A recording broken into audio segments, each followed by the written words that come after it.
Welcome, my friends. In the Dunwich Horror by H.P. Lovecraft, we learn the terrible story of Wilbur Whatley, the son of Lavinia Whatley, and the horror that made Dunwich a place better not visited, and at most driven through rapidly. In part 4, we learned of the destruction in Dunwich when the horror escaped, leaving footprints, death and destruction, and its fetid smell. The only signs of its existence. In part 5, Dr. Armitage is researching Wilbur's diary, calculating what he can about the Whatleys, their links to the old ones, and the situation in Dunwich. Now here Dr. Armitage put his health and sanity on the line, researching in dark tomes until his mind begins to crack. Though be cautious, for your mind may not be as strong as his. Come and sit for part 5, as it's time to enter the Cave of Chronicles.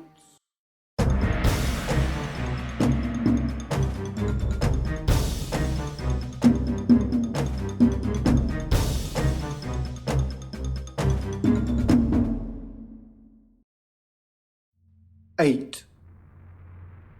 In the meantime, a quieter, yet even more spiritually poignant phase of the horror had begun blackly unwinding itself behind the closed door of a shelf-lined room in Arkham.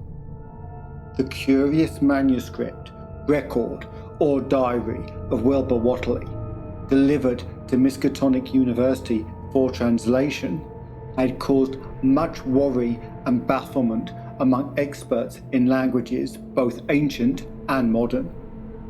Its very alphabet notwithstanding a general resemblance to the heavily shaded Arabic used in Mesopotamia, being absolutely unknown to any available authority. The final conclusion of the linguists was that the text represented an artificial alphabet, giving the effect of a cipher, though none of the usual methods of cryptographic solution seems to furnish any clue, even when applied on the basis of every tongue the writer might have conceivably used. The ancient books taken from Whatley's quarters, whilst absorbingly interested, and in several cases promising to open up new and terrible lines of research among philosophers and men of science, were of no assistance whatever in this matter. One of them, a heavy tome with an iron clasp, was in another unknown alphabet. This one was of a very different cast and resembling Sanskrit more than anything else. The old ledger was at length given wholly into the charge of Dr. Armitage, both because of his peculiar interest in the Whatley matter and because of his wide linguistic learning and skill in the mystical formulae of antiquity and the Middle Ages. Armitage had an idea that the alphabet might be something esoterically used by certain forbidden cults, which have come down from old times and which have inherited many forms and traditions from the wizards of the Saracenic world. That question, however, he did not deem vital, since it would be unnecessary to know the origin of the symbols if, as he suspected, they were used as a cipher in a more modern language. It was his belief that, considering the great amount of text involved, the writer would scarcely have wished the trouble of using another speech than his own, save perhaps in certain special formulae and incantations. Accordingly, he attacked the manuscript with the preliminary assumption that the bulk of it was in English. Dr. Armitage knew from the repeated failures of his colleagues that the riddle was a deep and complex one, and that no simple mode of solution could merit even a trial. All through late August, he fortified himself with the massed law of cryptography. drawing upon the fullest resources of his own library and wading night after night amidst the arcana of Trismegistus's Polygraphica Gimbatista, Portia de Furtive's Litterium Nautis, and de Visionaire's Trait Deciphers, Vulcanus Cryptomnesis, Pacifica Davis and Thickness's 18th century treatise, and such fairly modern authorities as Blair, von Martin, and Kluber's Cryptographic.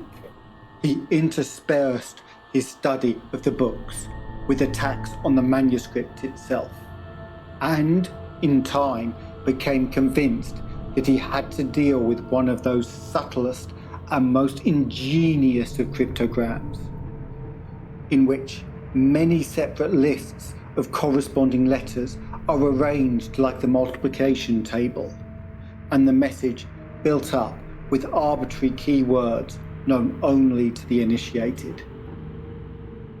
The older authorities seemed rather more helpful than the newer ones, and Armitage concluded that the code of the manuscript was one of great antiquity, no doubt handed through a long line of mystical experimenters. Several times he seemed near daylight, only to be set back by some unforeseen obstacle. Then, as September approached, the clouds began to clear. Certain letters, as used in certain parts of the manuscript, emerged definitely and unmistakably, and it became obvious that the text was indeed English. On the evening of September 2nd, the last major barrier gave way, and Dr. Armitage read for the first time a continuous passage of Wilbur Whatley's Annals. It was, in truth, a diary, as all had thought, and it was couched in a style clearly showing the mixed occult, erudition, and general literacy of the strange being who wrote it. Almost the first long package that Armitage deciphered, an entry dated November 26, 1916, proved highly startling and disquieting. It was written, he remembered, by a child of 3.5, who looked like a lad of 12 or 13. Today learned the echo for the Sabbath, it ran, which did not like it being answerable from the hill and not from the air. That upstairs more ahead of me than I had thought it would be, and is not like to have much earth brain. Shot Elam Hutchinson's collie Jack when he went to bite me, and Elam says he would kill me if he durst. I guess he won't. Grandfather kept me saying the Dow formula last night, and I think I saw the inner city at the 2 magnetic poles. I shall go to those poles when the earth is cleared off, if I can't break through it with the Do-Hana formula when I commit it. They from the air told me at Sabbat that it will be years before I can clear off the earth, and I guess Grandfather will be dead then, so I will have to learn all the angles of the planes and all the formulas between the year and the nigther. They from outside will help, but they cannot take body without human blood. That upstairs looks like it will have the right cast. I can see it a little when I make the Yorish sign or blow the power of Ibn Ghazi at it, and it is near like them at May Eve on the hill. The other face may wear off some. I wonder how I shall look when the earth is cleared and there are no earth beings on it. He that came with the Alko Shabbath said I may be transfigured, there being much outside to work on. Morning found Dr. Armitage in a cold sweat of terror and frenzy of wakeful concentration. He had not left the manuscript all night, but sat at his table under the electric light, turning page after page with shaking hands as fast as he could decipher the cryptic text. He had nervously telephoned his wife. He would not be home, and when she brought him a breakfast from the house, he could scarcely dispose of a mouthful. All that day he read on, now and then halted maddeningly as a reapplication of the complex key became necessary. Lunch and dinner were brought him, but he ate only the smallest fraction of either. Towards the middle of the next night, he drowsed off in his chair, but soon woke out of the tangle of nightmares, almost as hideous as the truths and menaces to man's existence that he had uncovered. On the morning of September 4th, Professor Rice and Dr. Morgan insisted on seeing him for a while, and departed trembling and ashen grey. That evening he went to bed, but slept only fitfully. Wednesday, the next day, he was back at the manuscript and began to take copious notes, both from the current sections and from those he had already deciphered. In the small hours of that night, he slept a little in an easy chair in his office, but was back at the manuscript again before dawn. Sometime before noon, his physician, Dr. Hartwell, called to see him and insisted that he cease work. He refused, intimating that it was of the most vital importance for him to complete the reading of the diary, and promising an explanation in due course of time. That evening, just as twilight fell, he finished his terrible perusal and sank back, exhausted. His wife, bringing his dinner, found him in a half-comatose state, but he was conscious enough to warn her off with a sharp cry when he saw her eyes wander towards the notes he had taken. Weakly rising, he gathered up the scribbled papers and sealed them in a great envelope, which he immediately placed in his inside coat pocket. He had sufficient strength to get home, which was so clearly in need of medical aid that Dr. Hartwell was summoned at once. As the doctor put him to bed, he could only mutter over and over again, "But what, in God's name, can we do?" Dr. Armitage slept, but was partially delirious the next day. He made no explanations to Hartwell, but in his calmer moments spoke of the imperative need of a long conference with Rice and Morgan. His wilder wanderings were very startling indeed, including frantic appeals that something in a boarded-up farmhouse be destroyed, and fantastic references to some plan for the extirpation of the entire human race and all animal and vegetable life from the earth by some terrible elder race of beings from another dimension. He would shout that the world was in danger, since the elder things wished to strip it and drag it away from the solar system and cosmos of matter into some other plane or phase of entity from which it had once fallen trillions of eons ago. At other times he would call for the dreaded Necronomicon and the Demonolatria of Regimigus, in which he seemed hopeful of finding some formula to check the peril he had conjured up. Stop them, he would shout. "Those Whatleys meant to let them in, and worst of all is left. Tell Rice and Morgan we must do something. It is a blind business, but I know how to make the powder. It hasn't been fed since the 2nd of August, when Wilbur came here to his death, and at that rate." But Armitage had a sound physique despite his 73 years, and slept off his disorder that night without developing any real fever.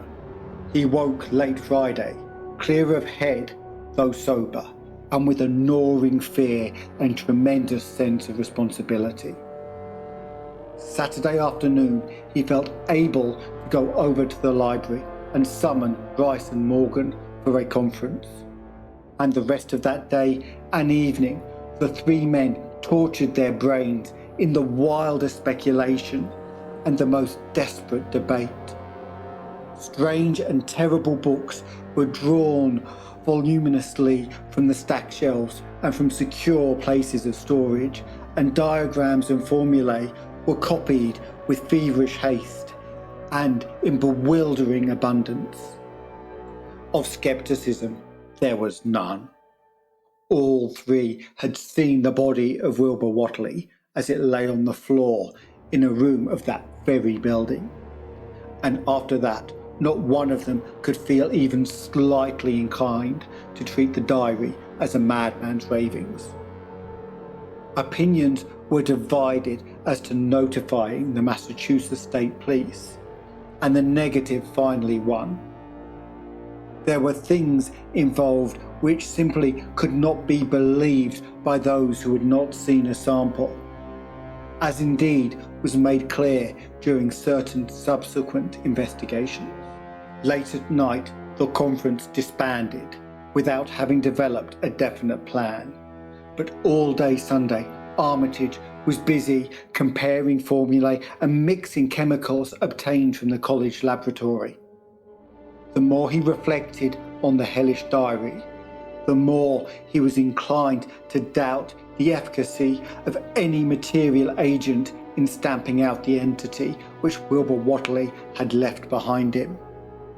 The earth-threatening entity, which, unknown to him, was to burst forth in a few hours and become the memorable Dunwich Horror. Monday was a repetition of Sunday with Dr. Armitage, for the task at hand required an infinity of research and experiment. Further consultations of the monstrous diary brought about various changes of plan, and he knew that even in the end a large amount of uncertainty must remain. By Tuesday he had a definite line of action mapped out and believed he would try a trip to Dunwich within a week. Then, on Wednesday, the great shock came. Tucked obscurely away in a corner of the Arkham Advertiser was a facetious little item from the Associated Press, telling what a record-breaking monster the bootleg whiskey of Dunwich had raised up. Armitage, half stunned, could only telephone for Rice and Morgan. Far into the night they discussed, and the next day was a whirlwind of preparation on the part of them all. Armitage knew he would be meddling with terrible powers, yet saw there was no other way to annul the deeper and more malign meddling which others had done before him.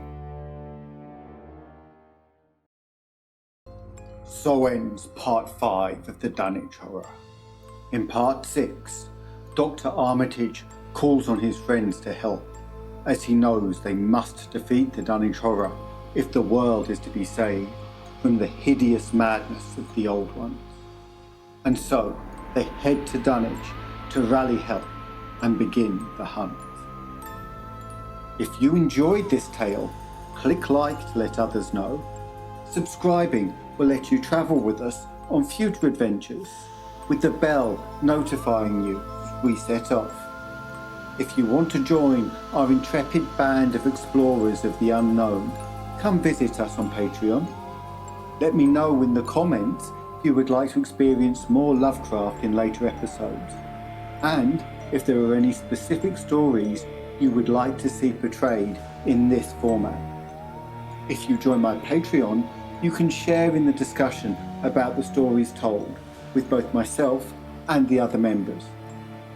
See the description for details of the Patreon, our other social media pages, and for a link to Canje Studios to find out about Arkham Horror board games. Until next time, farewell. And remember, the knowledge from ancient books is not always safe for the reader.